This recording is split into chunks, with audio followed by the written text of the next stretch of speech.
ಎಲ್ಲರಿಗೂ ನಮಸ್ಕಾರ ರೀ. ನನ್ನ ಹೆಸರು ಬಸವರಾಜ್ ಶಿವಪ್ಪ ರೋಡ್ಗಿ ಅಂತೇಳಿ.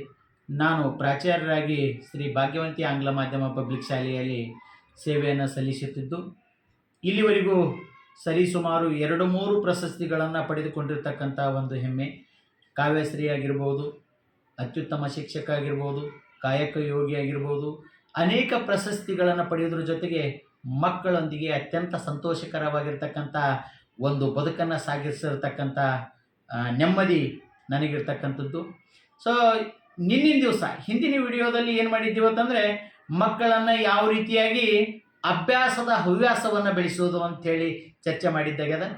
ಅದೇ ರೀತಿಯಾಗಿ ಇವತ್ತೊಂದು ಟಾಪಿಕ್ ತೊಗೊಂಬಂದಿನಿ. ಆ ಟಾಪಿಕ್ ಏನಂತಂದರೆ, ಕಲಿಕೆಯಲ್ಲಿ ನಿಧಾನಗತಿಯಲ್ಲಿ ಕಲಿತಕ್ಕಂಥ ಮಕ್ಕಳನ್ನು ಸುಧಾರಿಸುವ ಪರಿಕ್ರಮಗಳು ಅಥವಾ ಪರಿಹಾರಗಳು ಅಂಥೇಳಿ ಇವತ್ತು ನಾನು ತಗೊಂಬಂದಿನಿ.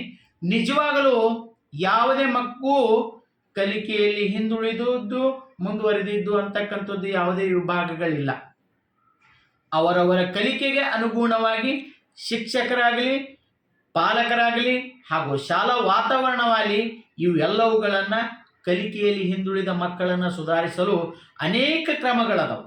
ಸೊ ಅವು ಒಂದಲ್ಲ ಎರಡಲ್ಲ, ಒಂದೊಂದಾಗಿ ಆ ಕ್ರಮಗಳು ಯಾವುವು ಅಂತಕ್ಕಂಥದ್ದನ್ನು ಹೇಳ್ತಾ ಹೋಗ್ತೀನಿ. ಅಧ್ಯಯನ ಮಾಡಲು ಅಥವಾ ವಿದ್ಯಾರ್ಥಿಗಳು ಕೆಲಸವನ್ನು ಮಾಡಲು, ಓದನ್ನು ಸಾಧಿಸಲು, ಓದಲು ಒಂದು ನಿಶಬ್ದವಾಗಿರ್ತಕ್ಕಂಥ ಒಂದು ಸ್ಥಳವನ್ನು ಒದಗಿಸಬೇಕು.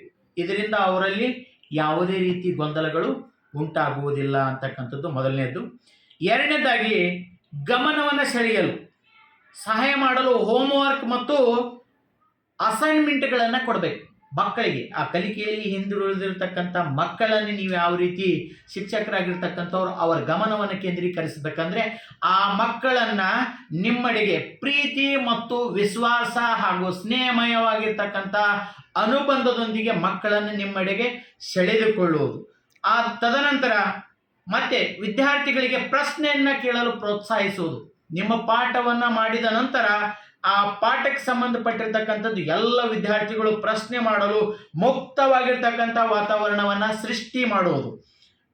ಅದೇ ರೀತಿಯಾಗಿ ವಿಷಯವನ್ನು ಪೂರ್ಣವಾಗಿ ಅರ್ಥ ಮಾಡಿಕೊಳ್ಳುವಂಥ ಒಂದು ಸಾಮರ್ಥ್ಯವನ್ನು, ಗ್ರಹಿಕಾ ಸಾಮರ್ಥ್ಯವನ್ನು ಮಕ್ಕಳಲ್ಲಿ ಹುರಿದುಂಬಿಸುವುದು. ಪ್ರಶ್ನೆಗಳನ್ನು ಕೇಳಿದಾಗ ನಕ್ಕೋತಾ ಮಗುವಿಗೆ ಉತ್ತರವನ್ನು ಒದಗಿಸುವುದು. ಈ ರೀತಿಯಾಗಿರ್ತಕ್ಕಂಥದ್ದು ಮೋಟಿವೇಶನನ್ನು ಮಾಡ್ತಾ ಹೋಗಬೇಕು ಮಕ್ಕಳನ್ನು. ಸೊ ಅದೇ ರೀತಿ ವಿದ್ಯಾರ್ಥಿಗಳು ಪ್ರಯತ್ನಗಳಿಗಾಗಿ ಸಣ್ಣ ಗೆಲುವುಗಳಿಗೂ ಕೂಡ ಪ್ರಶಂಸೆ, ಬಹುಮಾನಗಳನ್ನು ನೀಡ್ತಾ ಹೋಗ್ಬೇಕು. ಅಂದಾಗ ಮಗು ಆ ಕಲಿಕೆಯಲ್ಲಿ ಹುರುಪು ಹುಮ್ಮಸ್ಸಿನಿಂದ ಮತ್ತೆ ಮುಂದಿನ ಕಲಿಕೆಗೆ ಅಣಿಗೊಳ್ಳತಕ್ಕಂಥದ್ದು. ಇದನ್ನು ಕೂಡ ಒಂದು ಶೈಕ್ಷಣಿಕ ಮನೋವಿಜ್ಞಾನದಲ್ಲಿ ಕಂಡು ಬಂದಿರತಕ್ಕಂಥ ಪ್ರಮುಖ ಅಂಶ ಅಂತ ಹೇಳಿದ್ರು ಕೂಡ ಅತಿಶಯೋಕ್ತಿ ಆಗಲ್ಲ. ಅದೇ ರೀತಿ ವಿದ್ಯಾರ್ಥಿಗಳ ಅವರ ವಯಸ್ಸಿನ ಇತರ ವಿದ್ಯಾರ್ಥಿಗಳೊಂದಿಗೆ ಗುಂಪುಗಳಾಗಿ ಅಧ್ಯಯನ ಮಾಡಲು ವಿದ್ಯಾರ್ಥಿಗಳಿಗೆ ಅವಕಾಶಗಳನ್ನು ಒದಗಿಸುವುದು. ಸೊ ಎಲ್ಲ ವಿದ್ಯಾರ್ಥಿಗಳಿಗೆ ಒಂದು 2-3 ಗುಂಪುಗಳನ್ನಾಗಿ ವಿಂಗಡಣೆ ಮಾಡಿ ಆ ಪಟ್ಟಿಯಲ್ಲಿ ಯಾವ ರೀತಿ ಅಧ್ಯಯನ ಮಾಡಬೇಕು ಅಂತಕ್ಕಂಥದ್ದನ್ನು ವಿದ್ಯಾರ್ಥಿಗಳಿಗೆ ಶಿಕ್ಷಕರಾಗಿರ್ತಕ್ಕಂಥವರು ಅದನ್ನು ನಿಯಮಾವಳಿಗಳನ್ನು ತಿಳಿಸುವುದು. ಮತ್ತು ತಾಳ್ಮೆಯಿಂದ ಮತ್ತು ಸ್ಥಿರವಾಗಿ ಎಲ್ಲ ವಿದ್ಯಾರ್ಥಿಗಳನ್ನು ಬಿಟ್ಟುಕೊಡಲು ಬಿಡಬೇಡಿ. ನಿಮ್ಮ ವರ್ಗ ಕೋಣೆಯಲ್ಲಿ ಎಲ್ಲ ವಿದ್ಯಾರ್ಥಿಗಳು ಮುಕ್ತವಾಗಿರ್ತಕ್ಕಂಥ ಚರ್ಚೆಗೆ ಅವಕಾಶವನ್ನು ಮಾಡಿಕೊಡಿ. ಸೊ ಕಲಿಕೆ ಹೆಂಗಾಗಬೇಕು ಅಂದರೆ, ನೀರಿಳಿಯದ ಗಂಟಲುಗಳು ಕಡಬಂ ತುರುಕಿದಂತೆ ನಿಮ್ಮ ಕಲಿಕೆ ಆಗಬಾರದು. ಮಗುವಿನನ್ನು ಹುರಿದುಂಬಿಸಲು ಸಲೀಸಾಗಿ ಆ ಮಗು ನಿಮ್ಮ ಕಲಿಕೆಯನ್ನು ಅತ್ಯಂತ ಉತ್ಸುಕತೆಯಿಂದ ಸ್ವೀಕರಿಸಬೇಕು. ಆ ರೀತಿಯಾಗಿರ್ತಕ್ಕಂಥ ವಾತಾವರಣವನ್ನು ಪಾಲಕರಾಗಿರ್ತಕ್ಕಂಥವರು ಸೃಷ್ಟಿ ಮಾಡುವುದು ಮತ್ತು ಶಿಕ್ಷಕರು ಕೂಡ ಸೃಷ್ಟಿ ಮಾಡತಕ್ಕಂಥ ಸೃಷ್ಟಿಕರ್ತರಾಗಬೇಕು. ವಿದ್ಯಾರ್ಥಿ ಶಿಕ್ಷಕರೊಂದಿಗೆ ಸಂಪರ್ಕದಲ್ಲಿರಿ ಮತ್ತು ಅವರ ವ್ಯವಸ್ಥೆ ಬಿರುಕು ಬೀಳದಂತೆ ನೋಡಿಕೊಳ್ಳುವುದು. ಇಲ್ಲಿ ಪಾಲಕರಾಗಿರ್ಬೋದು, ವಿದ್ಯಾರ್ಥಿಗಳಾಗಿರ್ಬೋದು, ಶಿಕ್ಷಕರೊಂದಿಗೆ ಅಭಿನಾಭಾವ ಸಂಬಂಧ ಇರಬೇಕು. ಗುರು ಶಿಷ್ಯರ ಮಧ್ಯೆ ಆ ಸಂಬಂಧ ಹೆಂಗಿರಬೇಕು ಅಂದರೆ, ಅನ್ಯೋನ್ಯವಾಗಿರ್ತಕ್ಕಂಥದ್ದು ಅಭಿನಾಭಾವ ಸಂಬಂಧ. ಇವತ್ತು ಆ ಶಿಕ್ಷಕರು ಬಂದಿಲ್ಲ ಅಂತಂದರೆ ಮಗು ಪಾಠ ಕೇಳುವಂಥ ಒಂದು ಗಮನ ಎಲ್ಲವುಗಳ ಕಡೆ ಆ ಶಿಕ್ಷಕರ ಕಡೆ ಇರಬೇಕು. ಇವತ್ತು ಆ ಶಿಕ್ಷಕರು ಬಂದಿಲ್ಲ ಅಂತಕ್ಕಂಥ ನೋವು ಆ ಮಗುವಿಗಿರಬೇಕು.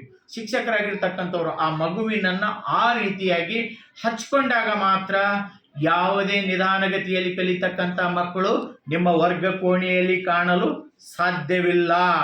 ಸೊ ಅದೇ ರೀತಿಯಾಗಿ ವಿದ್ಯಾರ್ಥಿಗಳು ಸಹಾಯ ಮಾಡಲು ಲಭ್ಯವಿರಿ, ಆದರೆ ಅವರಿಗೆ ಯಾವುದೇ ಕೆಲಸವನ್ನ ಮಾಡಬೇಡಿ. ಅವ್ರದ್ದು ಯಾವುದೇ ಕೆಲಸವನ್ನ ಪಾಲಕರಾಗಿರ್ತಕ್ಕಂಥವ್ರು ಆ ವಿದ್ಯಾರ್ಥಿಗಳ ಕೆಲಸವನ್ನು ನೀವೇನು ಮಾಡಬೇಡ್ರಿ, ನೀವೇ ಹೋಮ್ವರ್ಕ್. ಕೆಲವೊಂದು ಪಾಲಕರನ್ನು ನಾನು ನೋಡಿದಾಗ ಕೆಲವು ಪಾಲಕರು ವಿದ್ಯಾರ್ಥಿಗಳ ಹೋಮ್ವರ್ಕನ್ನು ಮಾಡತಕ್ಕಂಥದ್ದು ಕೂಡ ನನ್ನ ಗಮನಕ್ಕೆ ಬಂದಿರತಕ್ಕಂಥದ್ದು ಒಂದು ವಿಚಾರವನ್ನು ಇಲ್ಲಿ ಪ್ರಸ್ತಾಪಿಸುತ್ತೇನೆ. ಮಕ್ಕಳಿಗೆ ವಹಿಸಿರ್ತಕ್ಕಂಥ ಯಾವುದೇ ದತ್ತ ಕಾರ್ಯವನ್ನು ನೀವು ಮಾಡಕೂಡದು. ದಯವಿಟ್ಟು ಪಾಲಕರು ಅದಕ್ಕೆ ಸಂಬಂಧಿಸಿರ್ತಕ್ಕಂಥದ್ದನ್ನು ಸಹಕಾರವನ್ನು ಮಾತ್ರ ನೀಡಬೇಕು ಅಂತಕ್ಕಂಥದ್ದು ನನ್ನ ಕಳಕಳಿ ವಿನಂತಿ. ಮತ್ತು ಪಾಲಕರು ಮನೆಯಲ್ಲಿ ಮಕ್ಕಳು ಕೇಳುವಂಥ ಶೈಕ್ಷಣಿಕ ಸೌಲಭ್ಯಗಳನ್ನು ಸಮಯಕ್ಕೆ ತಕ್ಕಂತೆ ಅವುಗಳನ್ನು ಒದಗಿಸುವುದು ಅತ್ಯಂತ ಪ್ರಮುಖವಾಗಿರ್ತಕ್ಕಂಥದ್ದು. ಅದೇ ರೀತಿಯಾಗಿ ಪ್ರಶ್ನೆಗಳನ್ನು ಕೇಳುವ ಮೂಲಕ, ನಿಯೋಜನೆ ಮೂಲಕ ಕೆಲಸ ಮಾಡಲು ನೀವು ಅವರಿಗೆ ಸಹಾಯವನ್ನು ಮಾಡಬಹುದು. ಒಂದು ಕೆಲಸವನ್ನು ಕೊಡಿ, ಒಂದು ಪಾಠ ಬೋಧನೆ ಮಾಡಿದ ನಂತರ ಆ ಮಧ್ಯದಲ್ಲಿರ್ತಕ್ಕಂಥ ಪ್ರಶ್ನೆಗಳನ್ನು ಕೇಳ್ತಾ ಹೋಗ್ರಿ. ಶಿಕ್ಷಕರಾಗಿರ್ತಕ್ಕಂಥವ್ರು ಮೋಟಿವೇಶನ್ ಪ್ರಶ್ನೆಗಳನ್ನು ಮಕ್ಕಳಿಗೆ ಮಧ್ಯದಲ್ಲಿರ್ತಕ್ಕಂಥ ಇರ್ತಕ್ಕಂಥ ಪ್ರಶ್ನೆಗಳನ್ನು ಮಾಡಿದಾಗ ಮಕ್ಕಳು ನಿಮ್ಮ ಪಾಠದ ಕಡೆಗೆ ಗಮನವನ್ನು ಕೇಂದ್ರೀಕರಿಸಲು ಅತ್ಯಂತ ಸಹಾಯಕವಾಗಿರ್ತಕ್ಕಂಥದ್ದು. ಅದೇ ರೀತಿಯಾಗಿ ಎಲ್ಲ ಕೆಲಸಗಳನ್ನು ವಿದ್ಯಾರ್ಥಿಗಳು ಮಾಡಿದ್ದಾರೋ ಇಲ್ಲೋ ಅಂತಕ್ಕಂಥದ್ದನ್ನು ಪ್ರತಿದಿನ ಶಿಕ್ಷಕರು ವಿದ್ಯಾರ್ಥಿಗಳ ಕೆಲಸದ ಬಗ್ಗೆ ಪರಿಶೀಲನೆ ಮಾಡುವುದು ಅತ್ಯಂತ ಪ್ರಮುಖವಾಗಿರ್ತಕ್ಕಂಥದ್ದು. ಮತ್ತು ವಿದ್ಯಾರ್ಥಿಗಳಿಗೆ ಗೊಂದಲಕ್ಕೀಡು ಮಾಡುವಂಥ ಪ್ರಶ್ನೆಗಳಾಗಿರ್ಬೋದು, ವಾತಾವರಣವನ್ನಾಗಿರ್ಬೋದು ಶಿಕ್ಷಕರು ವರ್ಗ ಕೋಣೆಯಲ್ಲಿ ಸೃಷ್ಟಿಸಬಾರದು. ಇದು ಬಹಳ ಪ್ರಮುಖವಾಗಿರ್ತಕ್ಕಂಥದ್ದು. ಹೋಮ್ವರ್ಕ್ಗಳನ್ನು ಕೊಡುವಾಗ ವಿದ್ಯಾರ್ಥಿಗಳು ಹೋಮ್ವರ್ಕ್ಗಳನ್ನು ಹೆಂಗೆ ಮಾಡಬೇಕು ಅಂದರೆ ಅತ್ಯಂತ ಖುಷಿಯಿಂದ ಹೋಮ್ವರ್ಕನ್ನು ಮಾಡಬೇಕು. ಆ ರೀತಿಯಾಗಿರ್ತಕ್ಕಂಥ ಹೋಮ್ವರ್ಕ್ಗಳನ್ನು ಇಂದಿನ ಶಿಕ್ಷಣದಲ್ಲಿ ಅತ್ಯವಶ್ಯವಾಗಿರ್ತಕ್ಕಂಥದ್ದು.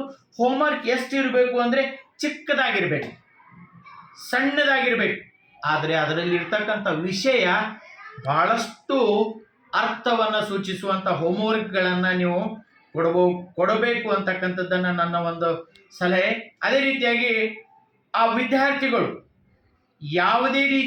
ಯಾವುದೇ ಸಂದರ್ಭದಲ್ಲಿ ಶಿಕ್ಷಕರ ಸಹಾಯವನ್ನು ಕೇಳಿದಾಗ ಶಿಕ್ಷಕರು ತಕ್ಷಣ ಆ ಮಗುವಿನ ಸಮಸ್ಯೆ ಅಥವಾ ಆ ಮಗುವಿನಲ್ಲಿರ್ತಕ್ಕಂಥ ಡೌಟ್ಗಳನ್ನು ಖಂಡಿತವಾಗಿ ಅದೇ ಕ್ಷಣದಲ್ಲಿ ಪರಿಹರಿಸುವಂಥ ಕೆಲಸವನ್ನು ಮಾಡಿದ್ದೆ. ಆದರೆ ಈ ಇಂದಿನ ಶಿಕ್ಷಣದಲ್ಲಿ ಹಿಂದುಳಿದ ವಿದ್ಯಾರ್ಥಿಗಳು, ಕಲಿಕೆಯಲ್ಲಿ ಹಿಂದುಳಿದ ವಿದ್ಯಾರ್ಥಿಗಳು, ನಿಧಾನಗತಿಯಲ್ಲಿ ಕಲಿತಕ್ಕಂಥ ಮಕ್ಕಳು ಅಂತಕ್ಕಂಥ ಪ್ರಶ್ನೆ ಇಂದಿನ ಶಿಕ್ಷಣದಲ್ಲಿ ಉದ್ಭವಿಸಲು ಸಾಧ್ಯವಿಲ್ಲ.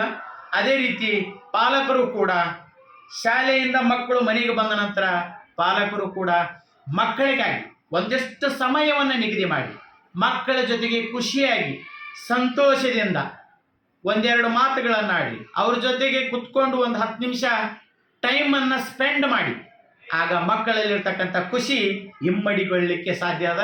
ಮಕ್ಕಳು ಸಲೀಸಾಗಿ ಆ ಶಾಲಾ ಕೆಲಸ ಕಾರ್ಯಗಳಾಗಿರ್ಬೋದು, ಇನ್ನಿತರ ಅವರು ಓದಿನ ಅಭ್ಯಾಸದವಾಗಿರ್ಬೋದು, ಇವೆಲ್ಲವುಗಳನ್ನು ಮಾಡಲಿಕ್ಕೆ ಸಾಧ್ಯ ಅದ.